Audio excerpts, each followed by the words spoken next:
Hello mga Lodi Cakes, magandang buhay! Welcome to Allen Vagilat TV. Kung bago ka sa channel na ito, ay huwag kalimutang i-like, i-share at mag-subscribe at i-click ang notification bell para ma-notify kayo sa ating mga susunod na video uploads. Salamat mga Lodi Cakes! Ito nga pala ang ating mga na-ICU ng mga bougainvillea cuttings last month through ICU method. Ang ICU method ay isang magandang paraan ng pagpapabuhay ng mga bougainvillea cuttings kung saan kinulob natin sila gamit ang plastic sa loob ng isang buwan o higit pa depende sa variety na ating na ICU. May mga variety kasi na mas mabilis mag-ugat at may mga variety na matagal mag-ugat. Dahil karamihan sa mga ito ay may mga ugat na, kailangan nating isegregate ang mga may ugat at wala pang ugat. Upang sa ganun ay ating mapasingawan ang mga ito at mailipat sa seedling bag. Tara mga Lodi Cakes, mag-start na tayong mag-segregate.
At ito na nga mga Lodi Cakes ang ating na-harvest o na-segregate na mga bugis.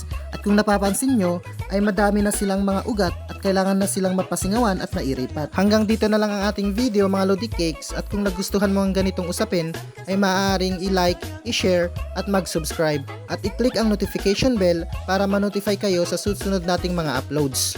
I-follow na din ang ating Facebook page, Allen Vagilat TV. Maraming salamat sa iyong panonood mga Lodi Cakes. Bye!